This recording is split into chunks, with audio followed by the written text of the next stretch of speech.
Welcome to another episode of the CPG Guys podcast. Our hosts, Sri Rajgopalan, Peter V.S. Bond, and Brian Gildenberg explore how brands and retailers engage consumers in an increasingly digitally driven world. And now, here are the CPG Guys. Hey everyone, this is PVSB with the CPG Guys. I am joined by my fellow CPG guy, Brian Gildenberg, aka the founder and CEO of Confluencer Commerce. We are coming to you live from Barcelona. Buenos dias. Thank you for speaking Spanish, because I wasn't going to be able to help you there. Français, absolument. Mais Espanol, no. It's Buenos tardes, I believe, right now, given the time of day. It actually is. Yeah, and we're here attending the Shoptalk Europe conference. We are. So what we thought we'd do today is just give you some thoughts on everything that we've been hearing, just a recap of the event. We're not completely done yet, but I think we've heard a lot of the meat of the conversation. Yeah, I feel like there's some themes that have surfaced we thought we'd share and just kind of noodle through them. And as always, make sure to follow us on cpgguys.com and follow us on LinkedIn. Make sure you've entered in CPG Guys in the search box if you're not already following us. And when you get to our page, click the blue follow button. That way you'll be privy to all of the content that we are producing. I should also say we were fortunate enough to run into many of the co-hosts of our sister podcast. We saw Daniel Torres-Dwyer and Ephraim Rosario, a.k.a. the FMCG Guys. Yes. And of course, Jennifer Silverberg was here as well. She's host of CPG Scoop with our dear friend Risa Crandall. And it's like most of these trade shows, Brian, it's a real reunion. I'll also, before I forget to mention, we're so proud to be allied with a network of executive women, formerly now known as Next Up. In fact, Brian had the great honor and distinction of interviewing Lisa Baird, the new CEO of Next Up. That'll be airing probably shortly after this episode does. Mm-hmm. But we're so proud to be allied with an organization that is about advancing all women in business and helping to dismantle gender bias in the workplace. So with that, I'll say to Brian, let's get ready to recap. Let's get ready to recap. Let's get ready to recap. No, I avoided. You avoided the voice because then we would owe Michael Buffet. I know, we don't have to pay money. So. All right. So what we want to talk about are some of the themes that we all heard about. People talking on stage, people talking in conversations and meetups and everything. Yes. I think the first thing to do is we have to take the Wheel of Fortune approach, right, Brian? Which Absolutely. is, the final wheel competition, they immediately give you RSTLNE. Yes. So, of course, everybody here up on stage had to mention ChatGPT and generative AI. So let's get that out of the way. But there were some actually interesting examples. I thought right out of the gate, Neil Arora, who's the global head of e-commerce at Nestle, showed us some very practical examples about how he's been using generative AI around search terms and, frankly, around some of the content he's creating. So there's absolutely some value there, but that's kind of, we can talk for hours about that. I also thought there was some interesting back and forth in one of the sessions I sat through between Mondelez and Carrefour as they were going back and forth about, whose ChatGPT is going to, because the nice person from Carrefour was saying, well, with all due respect to you bringing us your ChatGPT, we're going to have our own ChatGPT, and we're going to. So I do think there's going to be a lot of. Is it going to be more erudite, or how's that going to work for the French? It's going to be ChatGPT. But no, I think it's going to be fascinating to see in the same way as we all start to understand how generative AI vocabulary sort of codifies and supplements or replaces search in some ways from a keywords point of view, how that kind of layers in and how we think about who owns that work. Like, because in the end, obviously ChatGPT is one algorithm. So the only differentiation isn't the answer, it's the question. And the notion of having to get the better questions to drive better outcomes from ChatGPT. I thought that's a great point. I heard a lot of people saying it's the input is critically important, so you get a most relevant output to what you want. If you just ask a very broad question, you're going to get back a whole bunch of answers that are to some degree boiling the ocean and not as refined as what you are really looking for. Yeah, and I think people are going to have to really understand that'll be one of the evolving skill sets. But questioner is going to be a big skill set for the next 3 or 4 years.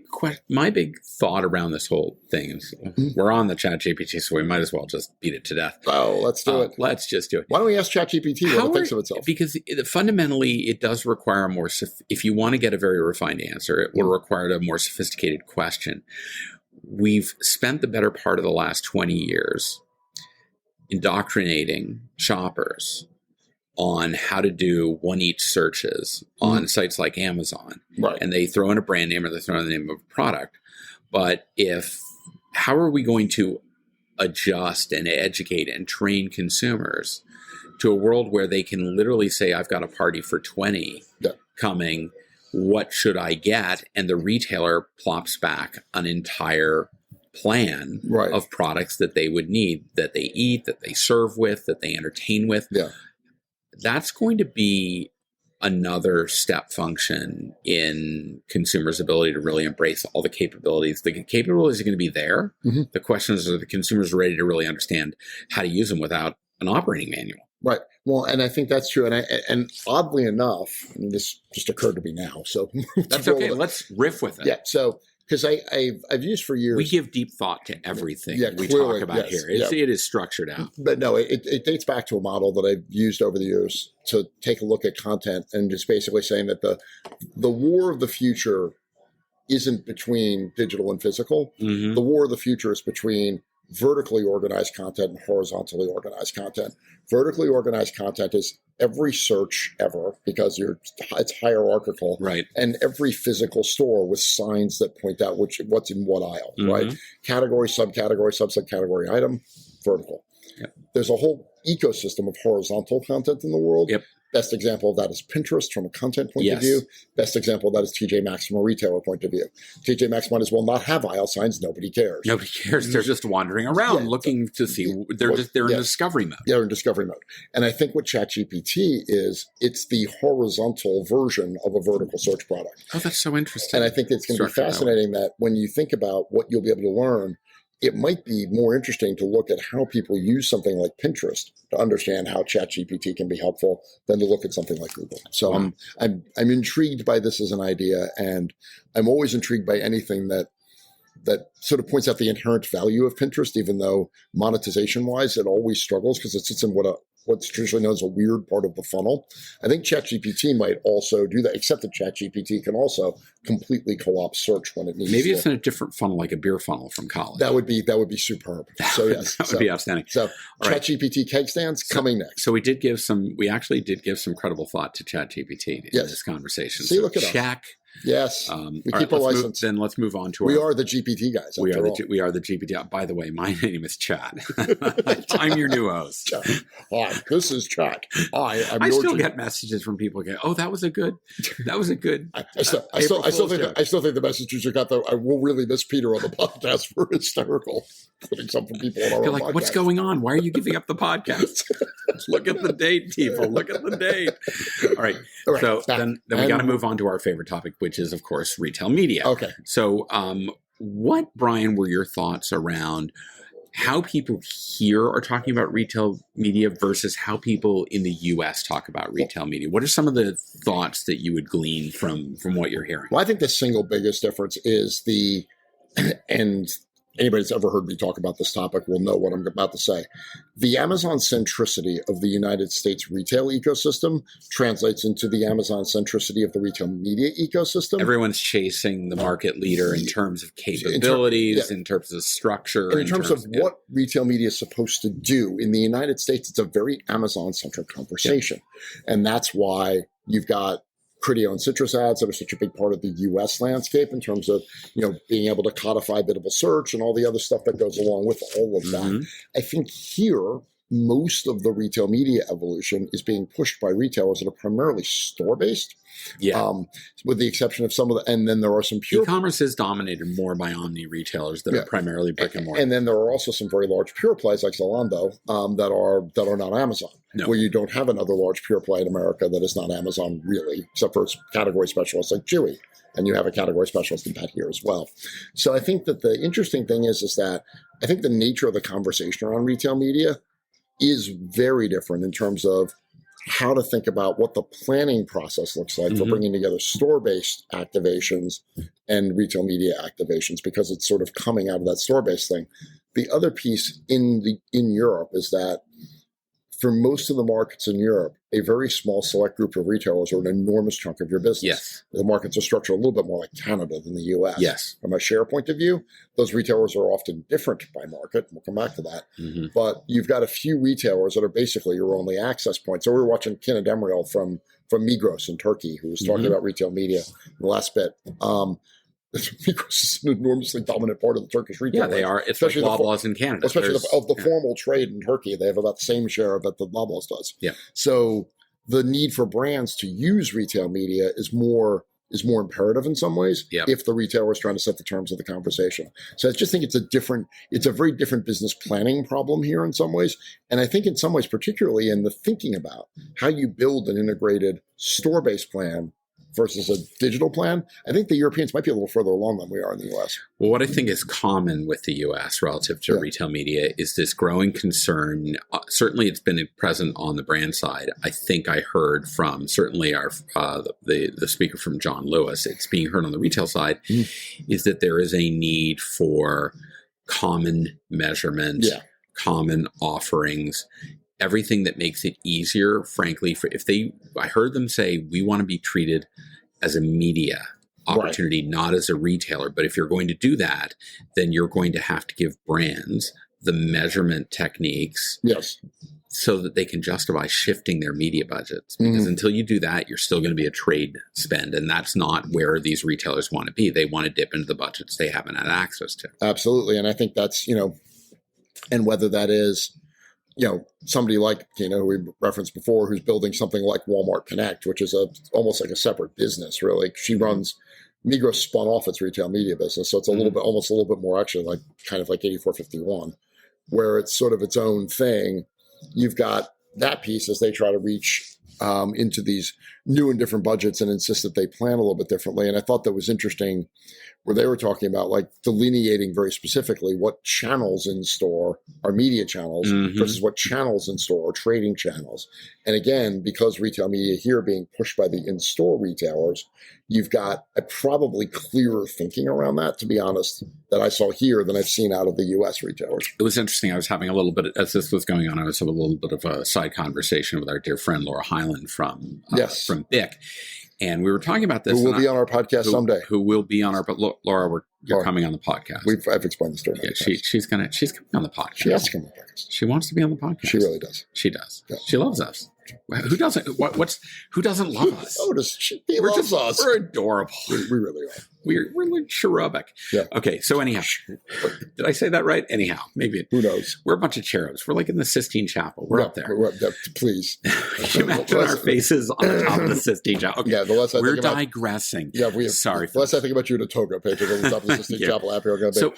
So the question is, if the bill is coming from the retailer, by definition, for a lot of manufacturers, doesn't the retail media have to be paid out of trade? And she brought up a really great example. She goes, well, what about Amazon Web Services? Yeah. Are they if they're a retailer and the bill is coming for us to run our cloud computing off of Amazon Web Services, do we have to pay that out of our trade as well? Yeah, I mean, and even something a little bit simpler like Thursday night, like putting an ad on Thursday Night Football on Amazon. Right. It's like, that's an obvious media spend, right? Yes. The fact that it's owned by Amazon doesn't make it a retail media. It makes it So I think any company, TV property owned by a business that has a retail business. So any companies that still have hard and fast rules about if a bill comes from a retailer, if they haven't already addressed it, they're going to have to pretty quickly. Yeah, exactly. Okay. Yeah. So let's talk. I'm going to make a mention of something that we were talking about last year, which I saw appear this year, which was there were presentations on both the Metaverse and NFTs. I heard our friend Ekta Chopra from Elf Beauty talk about how they've been investing in some tests around NFTs and how that can drive value for some of their most loyal customers, and how some other brands have done that. I'm also really interested in. We had a great presentation by our dear friend Christina Marinucci from Mondelez, and she was talking about the Metaverse. Not only wants to be on the podcast, but has been on the podcast. Oh God, she's been on so many times. I know. It's shameless. The Marinucci cast is what we're going to rename. It's funny when I put all of my meetups in here and all my other meetings, and I would list the full name of the person and the company they're with and what I wanted to talk about. For my meeting with her, it just said Marinucci. That's all it needs to say. Christina always has my attention. Oh, yeah. But anyhow, so Christina started off her presentation with a survey to ask people, what are the promise of the metaverse, flash in the pan, hasn't been realized, may still show some promise. It is actually, it's real and it's going to have value, or I'm already realizing an enormous amount of value. And decidedly, the results at the beginning of the presentation were at the front end of that spectrum. But after she went through and showed a lot of what Mondelez is doing around creating a virtual environment and in partnering and collaborating with retailers on doing this, at the end of it, she gave the same survey, and the majority had shifted to, no, this is actually something that has real wheels to it, and it's going to continue to be a focus of interest and investment on the brand side and the retail side. So I was actually really pleased to see that it wasn't just a flash in the pan, that there is still some promise. I don't know what your thoughts on that are. I think there's two things. One, I do think that the metaverse owes itself and the audience that's supposed to be participating in it just a clear. I mean, and I actually didn't see this presentation, but it sounds like you're starting to get to a point where it needs to get to, which is what are the specific things you can do in the metaverse that are actually useful, rather than the concept of the metaverse, which is just that wasn't as helpful a conversation. I think there are specific things. I think there are very specific things NFTs can do that can enhance brand value, and I think there's a lot of application for that. That's always made sense. I think there's brands that make sense to play with in the metaverse that appeal to that audience in a certain way. I think there's some high-end brands, like I think of Louis Vuitton, Moet Hennessy. Those guys should be playing in that all day long. And I think that my contention has always been with the metaverse and NFTs is that I believe that over time it will change the economics of being famous. And when you change the economics of being famous, you then change the economics of advertising. That's going to have an enormous impact on how advertising works at some point. It will impact advertising probably before it impacts just about anything else. So those are my thoughts on where I think that goes. But I do think that people working in the metaverse probably owe somebody like me who's like metaverse curious, but like a typical person of my age and general bearing who's going to have to make a decision about investing in this, an explanation of what it can do that I can't already do in the regular world, because I think that today is still where it trips up a lot. I think the most interesting comment I saw today was there was a video clip talking about the promise of the internet, and it was a video clip from Brian Gumbel and Katie Couric. Oh, that one, that's a good one. The classic one where she's like, Katie Couric just says, I don't think I like this internet. I'm already too busy. I can't be bothered with that. Oh, Katie. That didn't age well. No. But we'll just leave it at that. So we talked a lot about things we heard. What didn't you hear, or what markets didn't you hear about?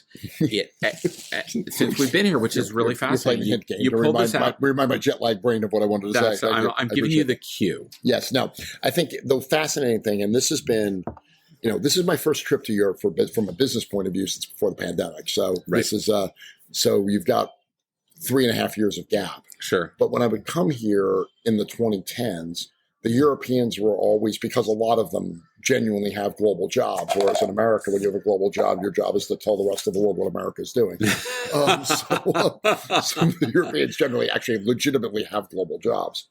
If there is anyone from the EU listening to us on this, we're sorry. We don't mean to be arrogant Americans. No, I'm saying that's the actual. No, I know. No, and I think in this case, you're apologizing for a whole nation, not for us. Exactly. Even though you're Canadian, what do you see? You're apologizing for something you didn't do. You're Canadian. I'm a Canadian. What do we do? All we do is apologize. Come on. You drink Tim Hortons coffee and you apologize. We apologize. Yeah. Oh, so sorry. Drinking Tim Hortons you could bump into me at full speed and I would be the one apologizing. Yeah, well, if I bumped into you at full speed, I'd fall down. Oh, there you go. So back to this. In the 2010s, late 2010s, the Europeans were always so much more viscerally aware of what was happening in China. Yeah. And really talked about it as a possible future roadmap for where European digital commerce and e-commerce and digital advertising is going. Yeah. I've been here for 2 days. I've heard China talked about for 45 seconds. Like, I know. nothing. I've heard nothing. It's been just, I heard Alibaba mentioned once. Yes. And it was as a side comment. It wasn't the primary purpose of what they were talking about. So I agree with you. The fact that the Chinese market right now, with respect to Europe, is it's carved up. They're not as focused on it, and they're looking more westward than they are looking eastward. I think so, and I also think that I think that there's a combination of.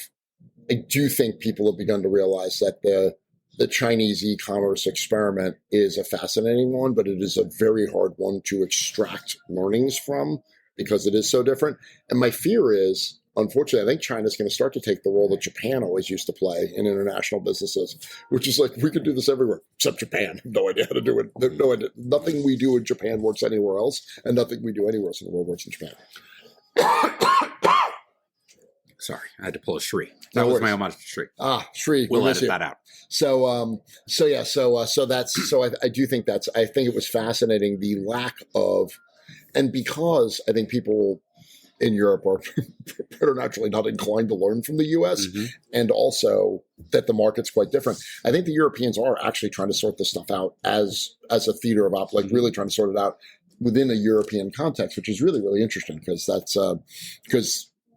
some of the solutions and thinking I saw here as a result, I think were way better and clearer, I guess, than it might have been otherwise. So I would be remiss if I didn't give a shout out to the entire democratization of this event through the introduction of meetups, similar to what was done in Shoptalk.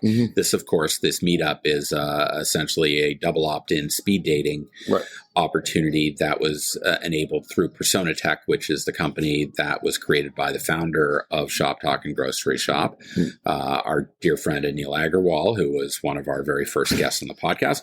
It was great. What I'll say is a couple things. One, because first of all, Shoptalk Europe is a much smaller venue than Shoptalk in Las Vegas. And as a result of that, there weren't 1,500 tables. There were a couple of hundred tables and much easier to navigate. It didn't take me 30 minutes to get between being running at full pace, hoping to get to it. But that said, I had some really great meetings with quite a number of people that I wanted to meet with. I met with some brands. I met with some service providers. And I think that it distinctly sets Shoptalk and the grocery shop brand apart from every other trade show in the industry. I think they built something that is much more appreciated, and it increases the ROI of this event more than a lot of others. I think, and I think at this event too, I probably enjoyed the presentations more at this event, and part of that is because I know less about Europe, so it's easier for me to sit and learn a lot, and I'm probably in a situation where I'm more open to learning, to be honest, to make this my problem, not Shoptalk's.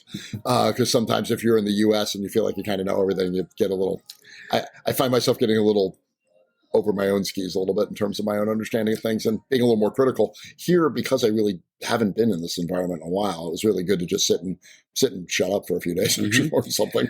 I would also say that just listening to people speak in your English and European accents makes them sound so much smarter. Yeah. Right. Yeah. So this is true. There's a little bit of some of that. It's a fantastic point. All right. Why don't you talk a little bit? I want to go back to retail media because what are your thoughts on, we've had a couple of episodes recently around in-store retail media, and it seems to be on the upswing in the States. What were your thoughts around what you're hearing here? I thought that was interesting here because because of the comments we made earlier about how retail media here has evolved more under the watchful eye of the omnichannel retailers, and it's sort of a more omnichannel proposition to begin with. You would have thought then that would have correlated to a larger number of providers that were enhancing and helping the in-store media component be more effectively measured, more effectively managed from a technology point of view. And apart from our friends at Scala, the European arm of Stratacash, who we'll be hanging out with later tonight. Apart from that, I didn't see a lot of solutions in that space, and didn't see a lot of conversation about it, to be honest. I think the session on tomorrow, actually, but I didn't. It was less conversation around the tech enablement of retail media in store and the effective measurement of retail media in store than I might have thought otherwise. And I think some of that is because there's always been a pretty blurry line here between trade and retail media. And there's kind of a conventional way of looking at it that I don't know that this ecosystem has embraced some of the technological advances that you would need to do in the US, where people haven't been thinking about retail media from an in-store point of view. They've been thinking about, this makes sense. They've been thinking about it digitally in the US. So you need digital media in the stores in order to think it through. Like the screens are an essential part of retail media in the States because it's a digital first approach. Here, I think people are just more comfortable with some of the messiness of the analog measurement system and knowing that because they've been doing retail media in store for a while. But that being said, I think there's enormous opportunity in this market to improve the technology and the measurement and the effectiveness of in-store retail media. That seemed like a bit of a miss or a bit of an outage. Something that occurred to me as I was going around talking to some brands and talking today in particular, I heard people saying, big scale brands, we're doing everything 1P. We haven't had a good experience with 3P. I had another person on the brand side say to me today, I'm just trying to find a capable 3P warehouse and distribution partner. And I didn't see a lot of companies on the floor that are offering those solutions here. So I wonder if the marketplace model is to some degree challenged here by the fact that there aren't a plethora of 3P partners. Now in the US, the biggest one, Packable, formerly PharmaPacks, had an exit event. We'll call it that. not a sell-off; they just exited.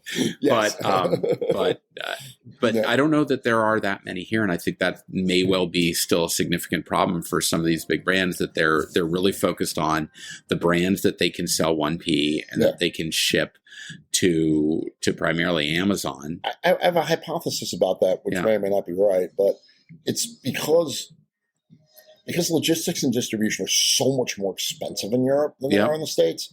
Everything's more expensive. Petrol's more expensive. Labor's more expensive. Land's more expensive.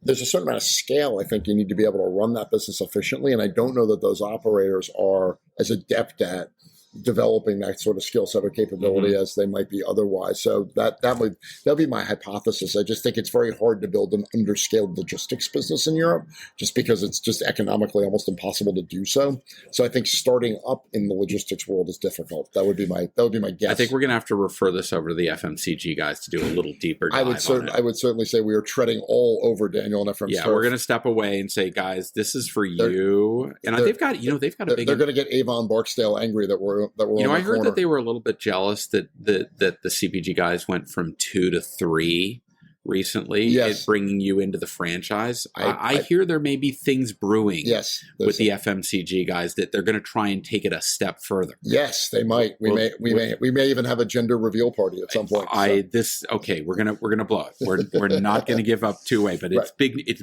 really big news. As Sullivan said, it's really big. All right.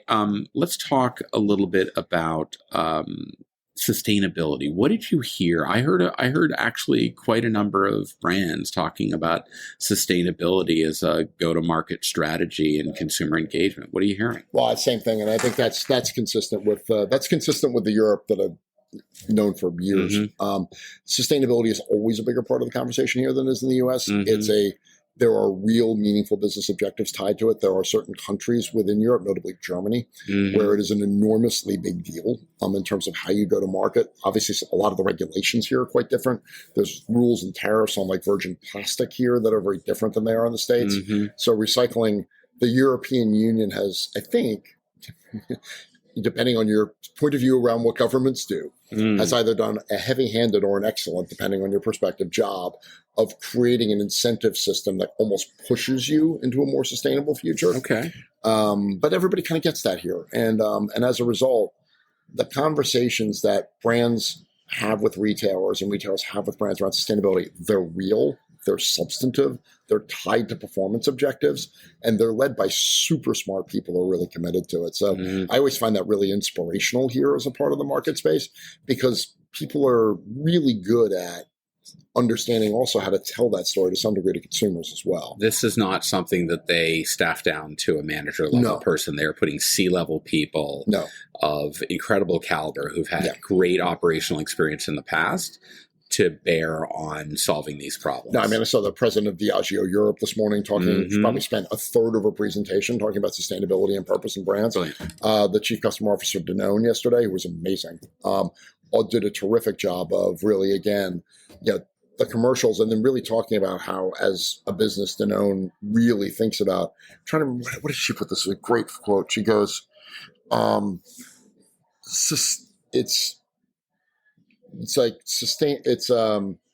something like sustainability without growth is unviable, and growth without sustainability is unsustainable, right? Or something along those lines. It's just a really good way to put it. So if I'll find my notebook as we're talking, because it was a great quote.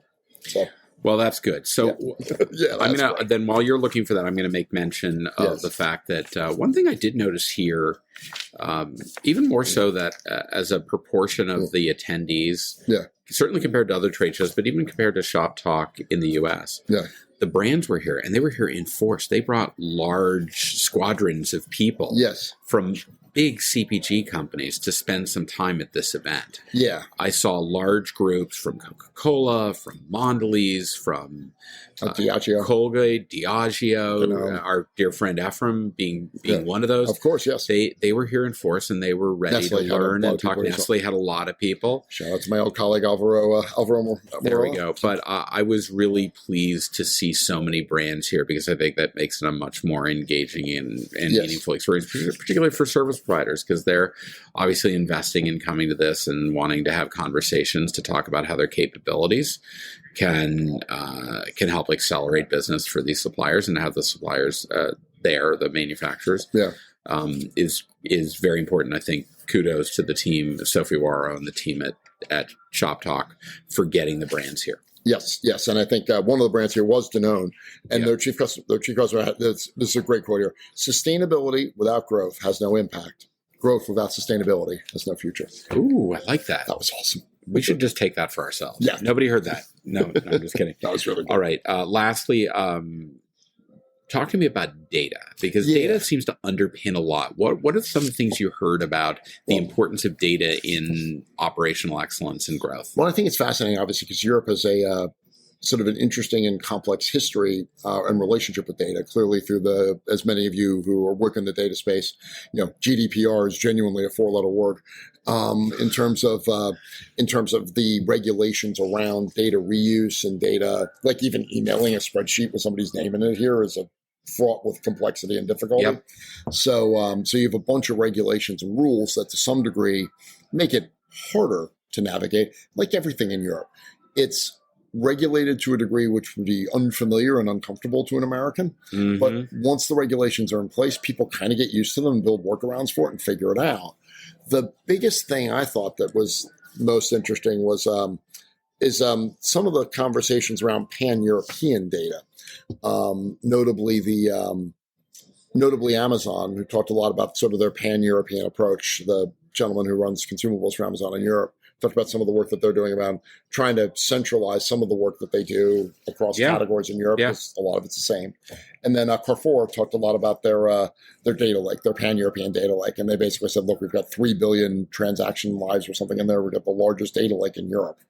And the idea of looking at Europe as Europe and not as just one country, I think is a reflection to some degree of the importance of retail media versus just commerce. Because I think historically what you've seen is that at a commerce level, that's a P&L business. That's managed market by market. The more you start to drift into media, the more you start to drift into marketing, which is typically run by a brand at a regional, multinational, continental, or even global level.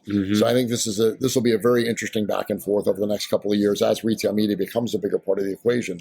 The need for the retailers here to present people with more of a pan-European solution from a data perspective to enhance the viability and the attractiveness of their media network. Bryan, thanks for sitting down with me and kind of noodling through this is great, man. Thoughts. Always love doing a a decomposition of what we heard. And our next thing on the agenda is to go over to the Skyfall Cocktail Lounge, where our friends at Scala will be hosting a little event, and we are the celebrities, I guess, that are we're the show and tell. Look, they're the CPG guys. They'll put us up against a wall, and we'll do the parade wave. We will. We'll do photos with people. Yeah, that's great. There's a dunk tank. I think. I think that's probably what it is. A bit of a dunk tank. Thank you again, as always, and to our audience.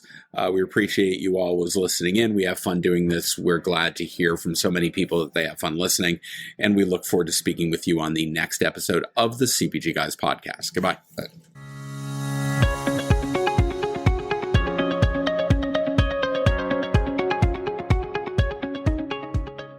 The content in this podcast episode is provided for general informational purposes only. By listening to our episode, you understand that no information contained in this episode should be construed as advice from CPG Guys LLC or the individual author, hosts, or guests, nor is it intended to be a substitute for research on any subject matter. Reference to any specific product or entity does not constitute an endorsement or recommendation by CPG Guys LLC. The views expressed by guests are their own, and their appearance on the program does not imply an endorsement of them or any entity they represent. The views expressed by CPG Guys LLC do not represent the views of their employers or the entity they represent. CPG Guys LLC expressly disclaims any and all liability or responsibility for any direct, indirect, incidental, special, consequential, or other damages arising out of any individual's use of, reference to, or inability to use this podcast or the information we present in this podcast.